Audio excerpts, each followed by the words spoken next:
Welcome back to Rapture Tales. Don't forget to like, subscribe, and get ready for another story you won't forget. Let's dive back to the story. Kelvin Benjamin learned very early that the world rarely paused for those who fell behind. At 19, he slept inside a delivery truck parked behind a mechanic warehouse on the outskirts of the city. Winter winds slipped through the cracked metal panels at night, turning the vehicle into a freezing chamber. Yet Kelvin preferred it to the crowded shelter where theft and fights were common.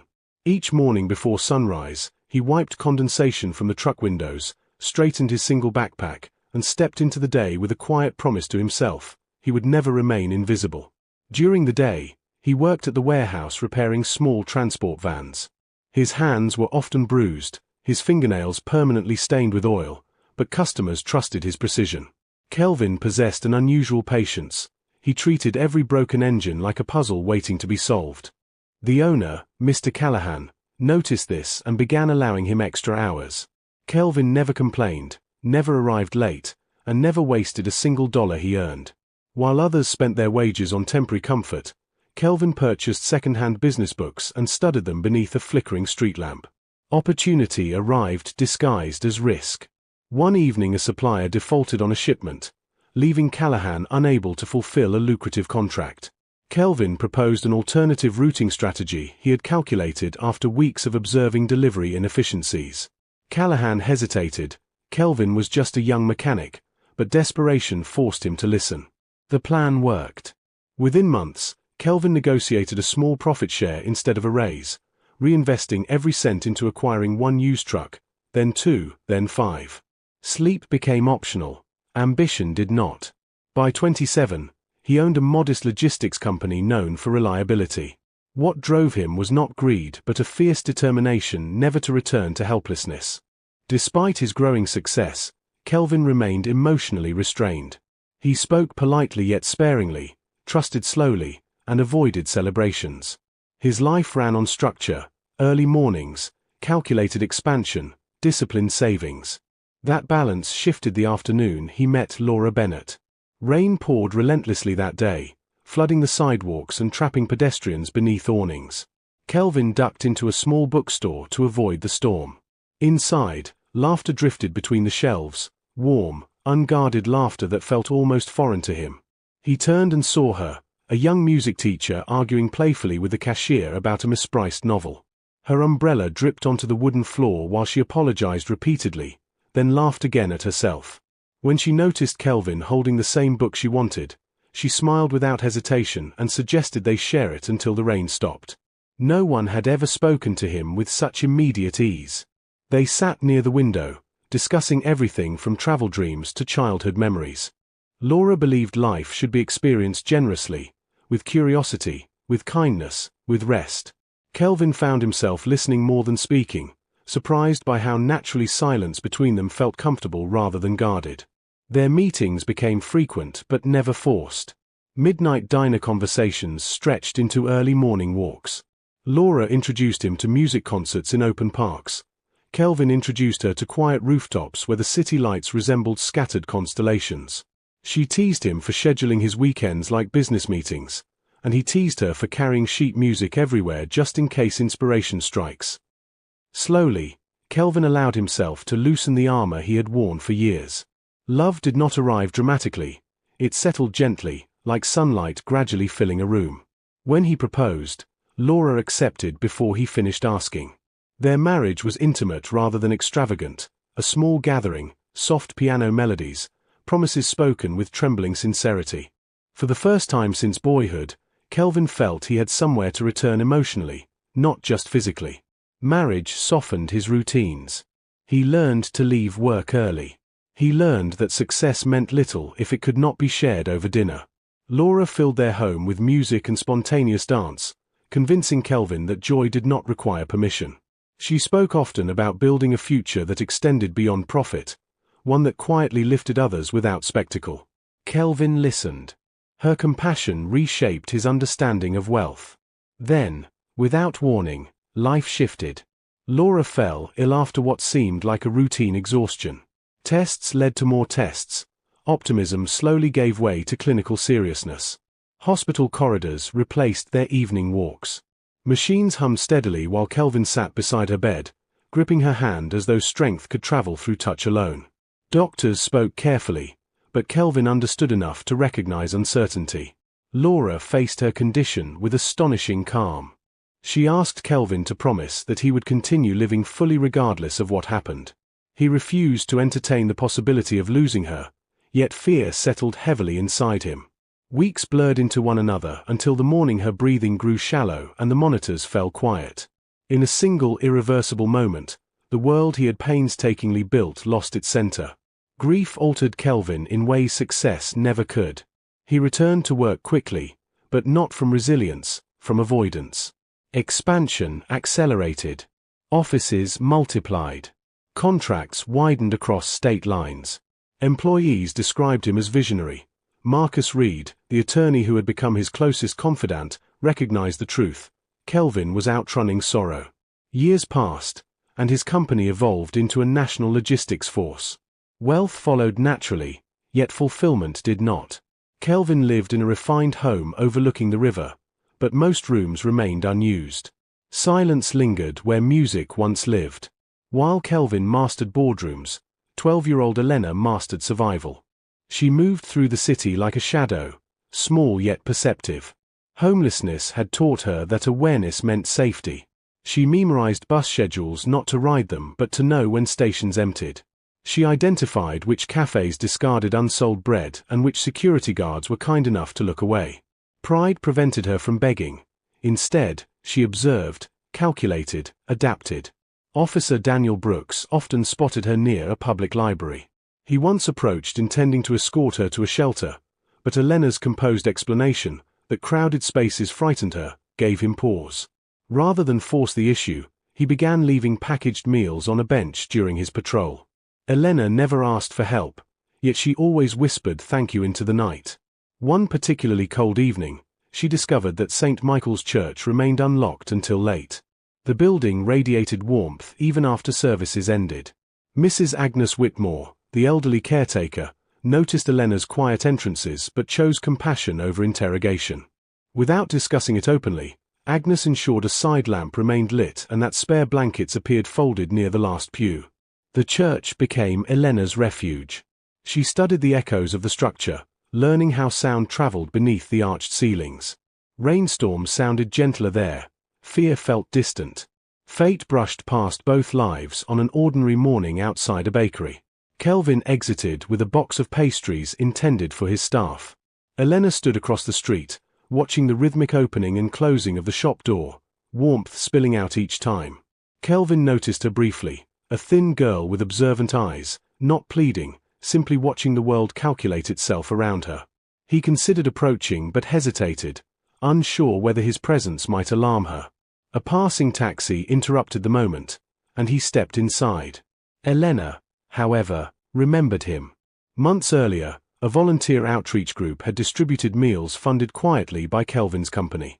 She had never met him, yet gratitude lingered. Change arrived in Kelvin's life at a private charity auction hosted in a glass-walled gallery overlooking the skyline. That night shimmered with polished conversation and understated wealth. It was there he met Caroline Walter. Caroline possessed the rare ability to command attention without appearing to seek it. Her posture was effortless, her voice measured, her smile calibrated to invite trust. She spoke about humanitarian efforts with convincing sincerity, mirroring Kelvin's belief that success carried responsibility. Their dialogue flowed easily: art, travel, ethical business practices, each topic reinforcing the illusion of alignment. Marcus, observing from a distance, sensed something practiced beneath her warmth. Caroline asked precise questions about operational structures, asset protections, and long-term governance, inquiries subtle enough to seem intellectual rather than intrusive. Kelvin, unaccustomed to suspicion in social settings, interpreted her curiosity as engagement. Subsequent meetings followed naturally: museum tours, quiet dinners, coastal retreats where waves erased the noise of commerce. Caroline demonstrated impeccable attentiveness, remembering Kelvin's preferences, anticipating logistical details before he voiced them. For a man long accustomed to emotional solitude, the companionship felt restorative. Yet small dissonances surfaced. Iris Bennett, Laura's younger sister and a pediatric surgeon with sharp intuition, noticed how swiftly Caroline integrated herself into Kelvin's routines. During a dinner, Iris observed Caroline steering conversation toward estate planning with surprising familiarity. Later, she warned Kelvin gently not to confuse compatibility with transparency. Kelvin listened but believed caution might simply be fear of him loving again. Elsewhere, unseen by Kelvin, pressure tightened around Caroline. Her estranged brother Julian staggered under gambling debts that grew more dangerous by the week. Their private conversations were clipped, tense. Caroline insisted she was close to securing permanent financial stability. Julian cared only about timelines. Meanwhile, Elena's nights at St. Michael's continued. Snow dusted the stained-glass windows one evening as she arranged her blanket behind the last pew. Voices drifted from the sacristy, Caroline's unmistakable tone, smooth yet edged with irritation, and a man responding in low, professional cadence. Elena froze instinctively, retreating further into shadow. Once the marriage is finalized, the man said, the power of attorney document must be signed during the honeymoon window. Emotional environments reduce scrutiny. Caroline exhaled sharply. He trusts easily. Grief makes people eager for permanence. After that, liquidating selected holdings will be straightforward. The funds tied to his charitable distributions can be redirected quietly before anyone notices. The words felt unreal inside the sacred quiet. Elena did not fully understand legal language, but she understood intention and cruelty when she heard it. Hands trembling, she retrieved an old cracked phone she guarded carefully for emergencies. She pressed record. Caroline's voice hardened further. By the time questions arise, everything will be irreversible. Silence followed. Elena stopped the recording only when footsteps approached. She barely slept that night, the weight of knowledge pressing heavier than the winter air. Days later, the cathedral filled with light for what guests anticipated would be a beautiful union. White florals lined the aisle, a string quartet tuned softly beneath the vaulted ceiling. Kelvin stood at the altar, composed yet quietly hopeful. Perhaps this marked the beginning of a gentler chapter. Outside, Elena argued desperately with security, clutching her phone. Her voice shook but did not break. Something in her urgency caused hesitation, long enough for Kelvin to notice the disturbance. He stepped forward, signaling that she be allowed through. Up close, Elena felt impossibly small amid tailored suits and polished marble. Yet she met his eyes and whispered, "Please don't marry her." Confusion flickered across Kelvin's face, but kindness overrode irritation. He guided her aside, kneeling slightly so their height no longer emphasized the distance between their worlds. "Tell me why," he said calmly. Elena pressed play. Caroline's recorded voice flowed unmistakably through the speaker, calculated, dismissive, cold. Each sentence stripped illusion from memory. Kelvin's expression did not shatter outwardly. Instead, stillness consumed him, the kind that precedes irreversible decisions. Within minutes, the music stopped.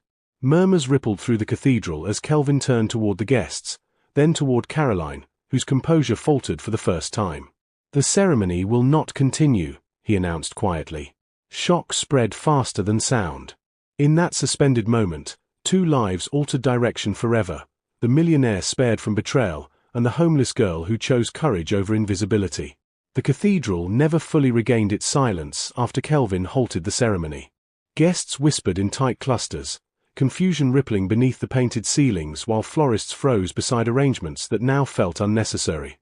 Caroline stood motionless at the altar, her expression carefully controlled, but the faint tremor in her clasped hands betrayed the fracture beneath her composure.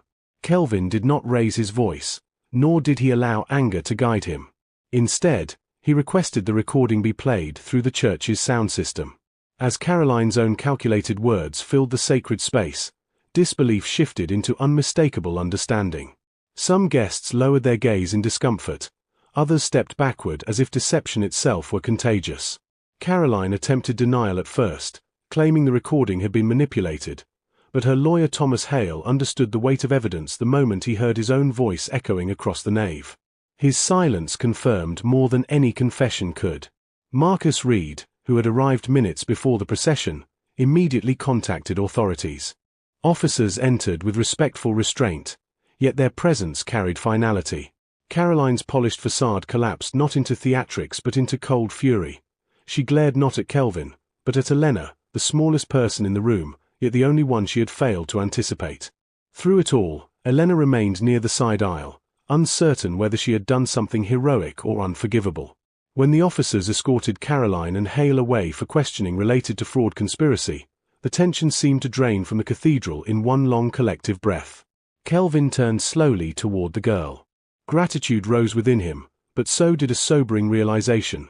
Trust, once shattered, leaves behind an echo that reshapes how every future voice is heard. He guided Elena outside, away from the crowd, into the crisp daylight where the world felt startlingly ordinary compared to the storm that had just passed.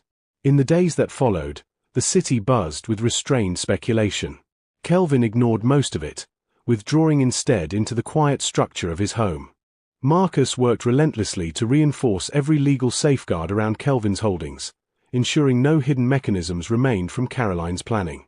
Iris visited often, her medical precision replaced by sisterly protectiveness. She did not say, "I warned you." Instead, she brewed tea, opened curtains, and reminded Kelvin, through presence rather than lecture, that betrayal need not define the rest of his life. Yet Kelvin found his thoughts returning repeatedly to Elena. Courage in adults was admirable. Courage in a child who had nothing was extraordinary. He arranged to meet her in a sunlit cafe near the river, choosing a corner table so she would not feel displayed. Elena entered cautiously, shoulders slightly raised as if prepared to retreat. He noticed how her eyes mapped exits before she sat, a habit built from necessity, not paranoia. "Why did you come forward?" he asked gently. Elena hesitated, fingers curled around a warm mug. "Because once someone from your company gave me food when I hadn't eaten in 2 days. They didn't know me. But it mattered. I thought, if you were kind without knowing me, you shouldn't be hurt by someone who pretended to care." Her answer struck deeper than gratitude. It revealed a moral clarity untouched by cynicism. Kelvin realized that integrity often grows strongest in those the world overlooks. By the end of their conversation, he made a quiet decision, not born of impulse, but of recognition. No child with that level of courage should return to sleeping behind pews. When Kelvin invited Elena to stay temporarily in his home, she accepted with visible uncertainty.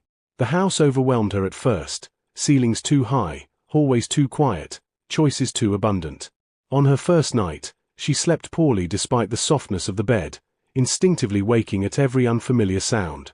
Kelvin understood adaptation would require patience. Stability, for someone long denied it, can feel as disorienting as chaos. Iris stepped naturally into a guiding role, bringing Elena books, comfortable clothes, and eventually laughter. She never asked probing questions. Instead, she created an atmosphere where Elena could speak when ready. Gradually, routines formed, breakfast at the same hour, evening walks through the garden, conversations that replaced silence with belonging. Still, Kelvin wrestled privately with the aftershocks of deception. Trust no longer came effortlessly. He reviewed documents twice, listened more carefully to tone than to words. Marcus reassured him this vigilance would soften with time, but Kelvin suspected it would instead refine him, like steel strengthened by fire rather than consumed by it. Meanwhile, legal proceedings advanced steadily. Evidence left little room for denial, and the attempted scheme unraveled under scrutiny. Caroline's influence diminished rapidly once separated from illusion. Yet one final complication surfaced. A minor financial maneuver she had initiated months earlier threatened to create administrative turmoil. Marcus neutralized it before damage could spread, closing the last corridor through which her ambition might have lingered. As weeks passed, Elena experienced milestones that quietly reintroduced childhood into her life. Her first day at school filled her with nervous anticipation. Classrooms required a different type of courage than survival. She studied diligently, not from pressure but from wonder, fascinated that learning could occur without fear. Friendships formed slowly yet sincerely. Teachers described her as observant and unusually empathetic. One evening, after returning from a school art exhibit where Elena proudly displayed a watercolor of sunlight streaming through cathedral glass, Kelvin felt something shift inside him, a warmth reminiscent not of the past, but of possibility. He recognized that healing does not erase grief, it builds alongside it, creating space for new attachments without diminishing old love. The question of permanence surfaced naturally. Adoption was not discussed dramatically. Rather, it emerged through accumulated gestures, signed school forms, shared holidays, inside jokes, the comfortable quiet of coexistence. When Kelvin finally asked Elena how she would feel about making their arrangement official, she did not answer immediately. Instead, she stepped forward and hugged him with a certainty words could never equal. The legal process concluded on a clear autumn morning. No spectacle accompanied it, just signatures, steady smiles, and the unmistakable sense of two separate paths merging into one shared direction. As they exited the courthouse, leaves drifted gently across the steps, marking the season not as an ending, but as transition. Years unfolded with reassuring momentum. Elena grew into a thoughtful young woman whose early hardships had refined rather than hardened her compassion. She often accompanied Kelvin to community initiatives, offering insights shaped by lived experience. Where he provided resources, she provided understanding, together forming a partnership rooted not in obligation but in chosen family. One evening, standing beside the river that had witnessed so many turning points, Kelvin reflected on the improbable sequence that had brought them there. A wedding that never happened had cleared the path for a bond neither of them had known to seek. Elena, now taller and confident, spoke about studying social development so she could design programs that preserved dignity alongside assistance. Kelvin listened with quiet pride. "You changed my life long before you realized it," he told her. She smiled. "You changed mine the moment you listened." In that shared understanding lay the story's deepest truth. Family is not always found. Sometimes it is forged in moments of courage, protected through trust, and strengthened by the decision to begin again. The future before them felt expansive, not because it promised perfection, but because it carried something far more enduring, the certainty that new beginnings often arrive disguised as interruptions. That's all for today. Like, subscribe, and see you in the next episode. Stay tuned.